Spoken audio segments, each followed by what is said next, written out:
bahwa tidak lama lagi, yaitu di tahun 2025, ini akan terjadi peralihan, akan terjadi pergantian era atau pergantian zaman.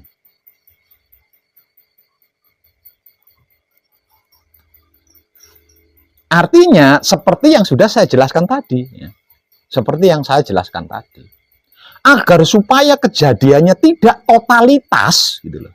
Tidak totalitas, maka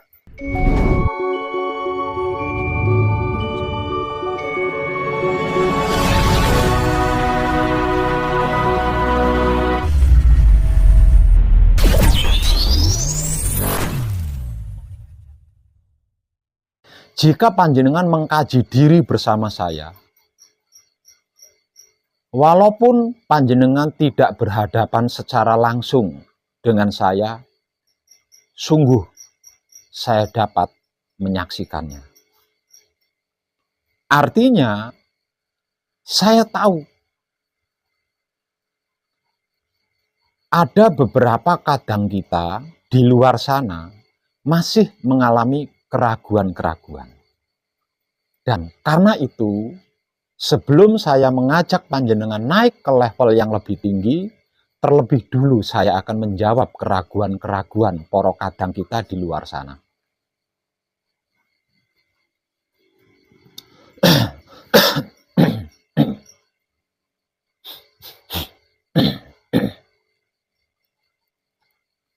Proses perjalanan wahyu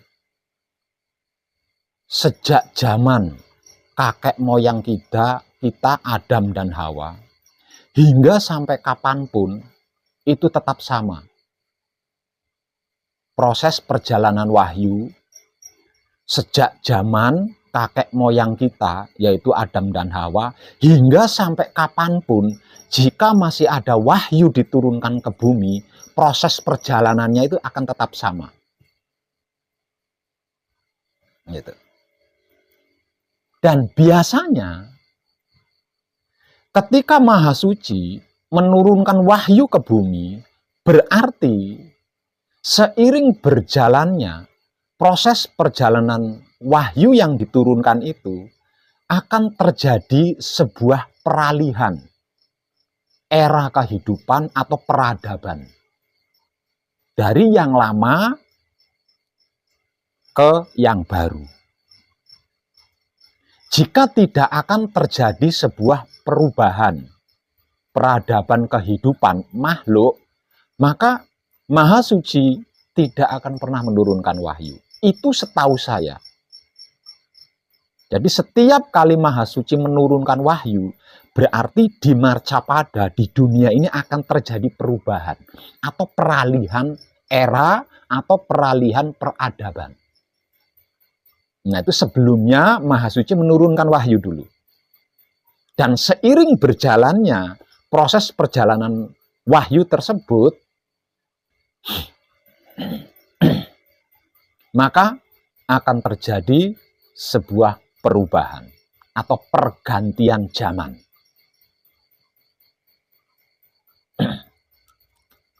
Dan proses perjalanannya itu sama. Sama. Sedikit pun tidak ada perbedaan. Hanya kisah ceritanya saja yang beda. Namun kejadiannya tetap sama. Dikarenakan di antara kita, mayoritas dari kalangan muslim, maka saya ngambil sampel dari kalangan muslim. Seperti wahyu yang diterima oleh nabi-nabi di dalam keyakinan muslim atau kepercayaan muslim. Dan di dalam keyakinan atau kepercayaan muslim, nabi terakhir adalah Muhammad.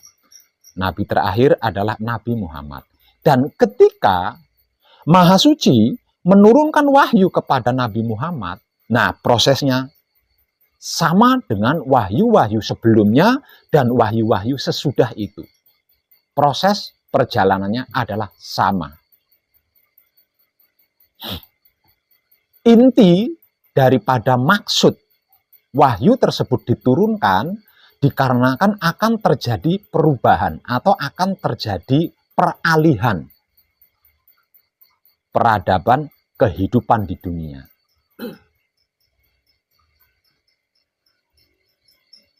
Ketika peralihan atau perubahan peradaban kehidupan ini, jika tidak disertai atau dibarengi dengan wahyu yang diturunkan, maka kejadiannya akan menjadi totalitas yang secara istilah Muslim disebut sebagai kiamat.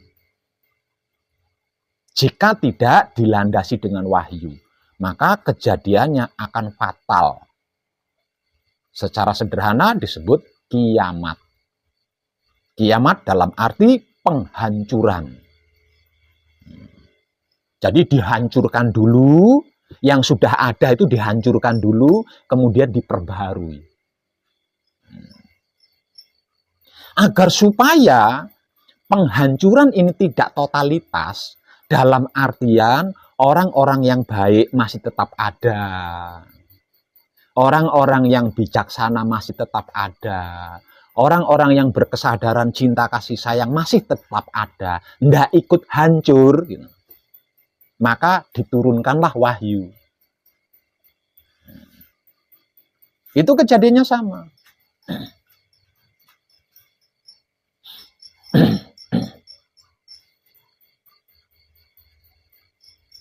Ketika perubahan atau peralihan itu terjadi, dibutuhkan beberapa orang untuk mengawal. Ketika peralihan atau pergantian itu terjadi, agar supaya tidak totalitas kejadiannya, maka dibutuhkan beberapa orang. Sang pengemban wahyu untuk mengawal kejadian itu. Seperti yang dilakukan oleh pendahulu Nabi Muhammad di dalam keyakinan atau kepercayaan Muslim. Dikarenakan dibutuhkan orang-orang pengemban wahyu dalam jumlah tertentu, maka pada saat itu Nabi Muhammad dan pengikutnya dan beberapa pengikutnya itu melakukan jihad. Melakukan jihad. Dikarenakan pada era itu adalah era Badui, zaman Badui. Kalau istilah modernnya itu zaman katrok, ya, zaman katrok. Maka jihad ini dilakukan dengan cara berperang. Dengan cara berperang. Karena jika tidak, ya tidak bisa. Karena memang eranya seperti itu. Zaman pada saat itu adalah zaman seperti itu. Maka jihad ini dilakukan dengan cara berperang fisik. Berpindah-pindah. Selalu seperti itu. Setelah jumlah yang dibutuhkan cukup, mulai berhentilah jihad ini. Dihentikan, perang fisik ini dihentikan. Karena apa? Karena jumlah yang dibutuhkan sudah cukup. Nah, makanya setelah jihad ini dihentikan, maka sabda berikut yang dipelajari, yang dikaji adalah bagimu agamamu, bagiku agamaku. Aku tidak akan menyembah Tuhan yang engkau sembah, dan engkau tidak akan menjadi penyembah Tuhan yang aku sembah. Nah, ini sudah selesai jihad nih. Jihad fisik sudah selesai. Kenapa jihad fisik sudah selesai? Karena target jumlah orang yang dibutuhkan untuk mengawal peralihan atau pergantian peradaban ini sudah cukup. Gitu. Nah, ini semua wahyu sama seperti itu. Gitu.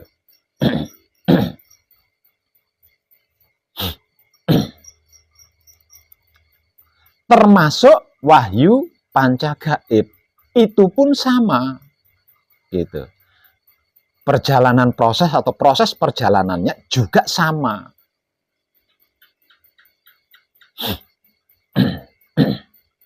Seperti yang sudah saya informasikan jauh hari sebelumnya, bahwa tidak lama lagi, yaitu di tahun 2025 ini akan terjadi peralihan, akan terjadi pergantian era atau pergantian zaman.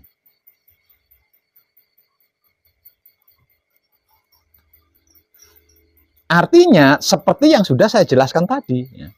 Seperti yang saya jelaskan tadi.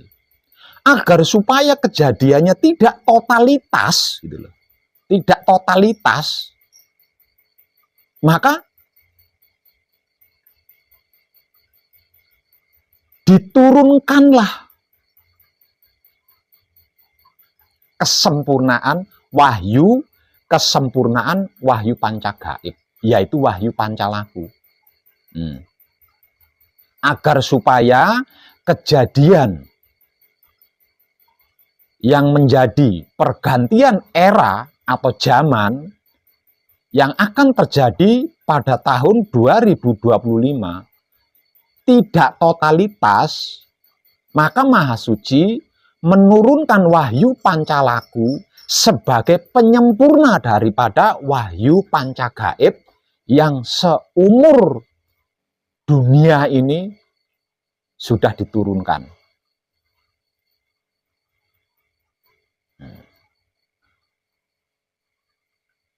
Artinya, agar supaya kejadiannya di tahun 2025 itu tidak totalitas, maka dibutuhkan pengawal. Dibutuhkan pengawal untuk mengawal kejadian tersebut dalam jumlah tertentu. Karena sebab itu, dulu saya melakukan perjuangan, memperkenalkan wahyu pancagaib secara universal, mendunia. Apapun saya lakukan untuk mencapai target yang cukup untuk mengawal kejadian yang akan terjadi pada tahun 2025. Nah itu kalau diistilahkan, kalau istilah religinya, apa yang saya lakukan itu juga jihad. Tapi bukan jihad berperang fisik. Melainkan jihad melawan diri saya sendiri di dalam memperkenalkan apa dan bagaimana itu wahyu pancagaib dan wahyu pancalaku secara universal. Tidak terkotak-kotak maksudnya. Di dalam jihadnya, apapun saya korbankan. Semuanya saya korbankan. Tidak ada sesuatu apapun yang tidak saya korbankan. Sampai tinggal diri ini. Diri ini saja, itu pun ikut saya korbankan. Di dalam perjalanannya,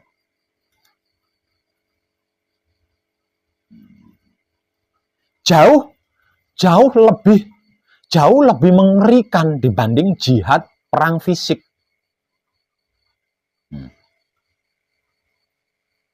Di dalam proses perjalanannya, menurut saya pribadi, karena ini adalah saya yang mengalami, itu jauh lebih mengerikan dibandingkan jihad berperang fisik yang pernah dilakukan oleh para pendahulu kita.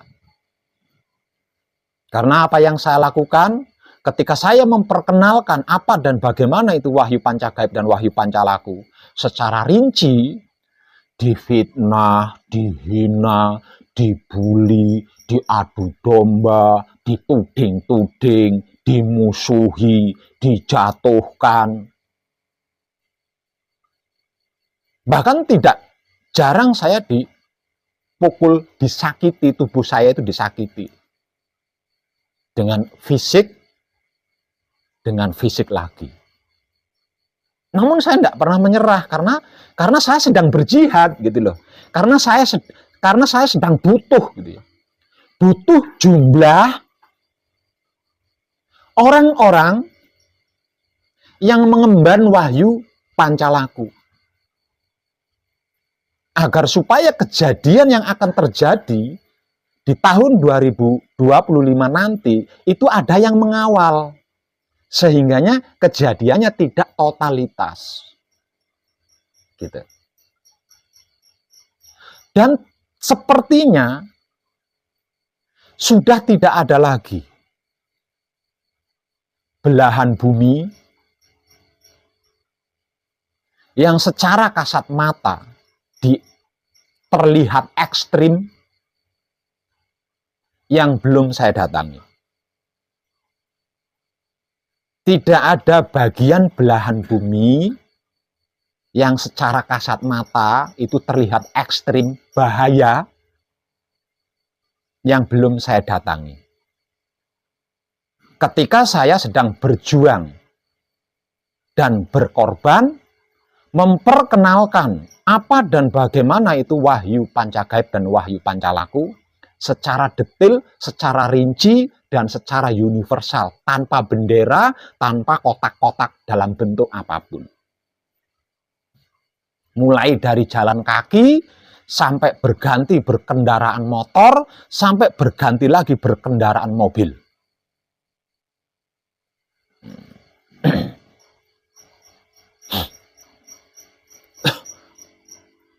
Dan saya dianugerahi keberhasilan oleh Maha Suci untuk mencakup jumlah orang yang dimaksud.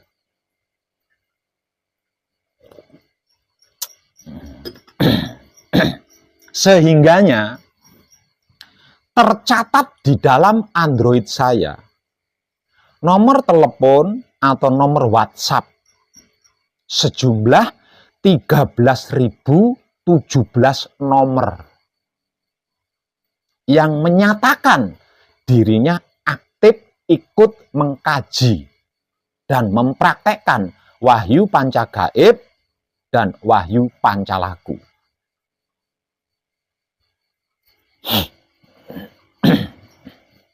Dari 13.017 nomor yang tersimpan di dalam Android saya, itu ada 7.000 yang benar-benar melakukan secara totalitas. Sedangkan jumlah yang lainnya masih dalam proses. Jadi yang totalitas, yang sungguh-sungguh menjalankan wahyu pancagaib dan wahyu pancalaku, seperti yang sudah saya motivasikan, itu berjumlah 7.000. Sudah berstempel. Kalau diawamkan, sudah distempel sebagai putra kekudangane Romo. Ada yang secara langsung, ada yang tidak secara langsung. Nah, jumlah 7.000 putra kekudangane Romo ini adalah target yang dimaksud untuk bisa mengawal apa yang akan terjadi di tahun 2025 nanti. Artinya, saya harus menghentikan, bukan? Jihad ini harus saya hentikan, kan? Yang lainnya, kalau ingin terselamatkan kehidupannya di dunia, ikut mengkaji, silahkan. Kalau tidak ingin terselamatkan kehidupannya di dunia, tidak mau mengkaji wahyu pancagaib, juga silakan. Saya sudah tidak banget-banget lagi gitu loh. Saya sudah tidak banget-banget lagi.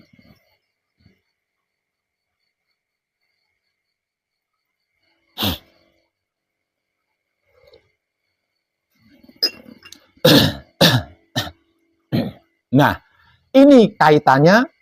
Tentang inilah kaitannya dengan para kadang kita yang masih punya keraguan di luar sana.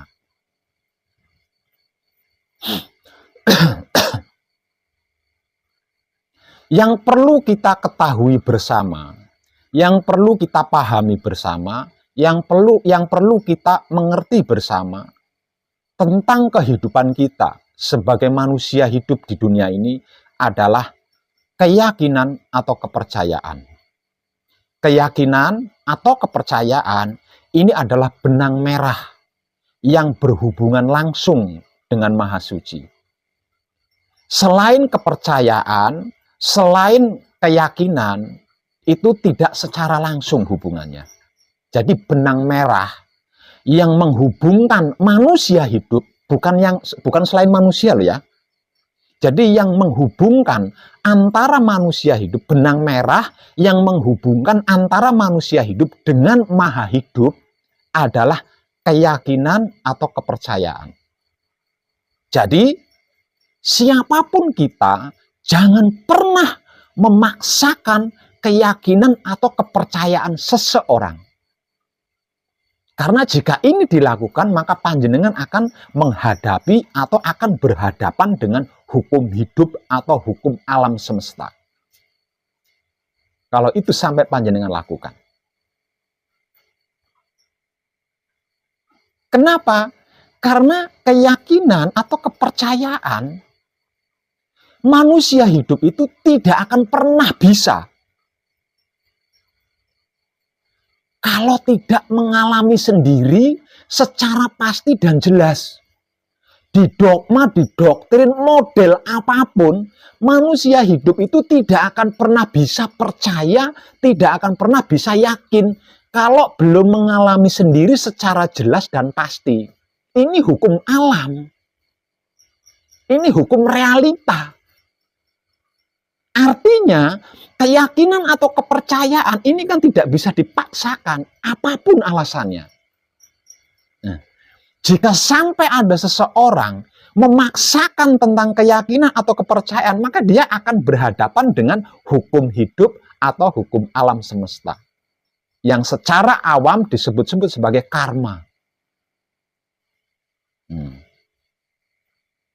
Paham nggih? Nah, sekarang selanjutnya. Tentang keraguan-keraguan yang dialami oleh beberapa kadang kita di luar sana.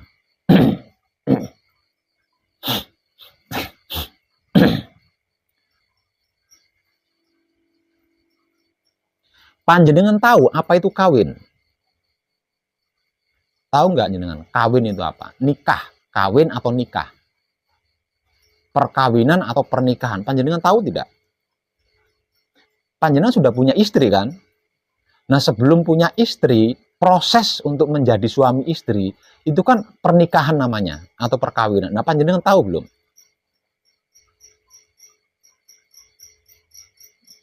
Pasti panjenengan tidak tahu kan? Makanya tanpa berpikir panjang, panjenengan langsung nikah gitu aja. Langsung kawin begitu saja. Nikah atau pernikahan, kawin atau perkawinan, inilah yang dimaksud manunggal jati. Artinya tidak mudah di situ. Ya, tidak mudah. Oleh leluhur kita, oleh para pendahulu kita, pelajaran tentang manunggal jati ini difilosofikan dengan sebuah perkawinan atau pernikahan antara dua jenis yang berbeda.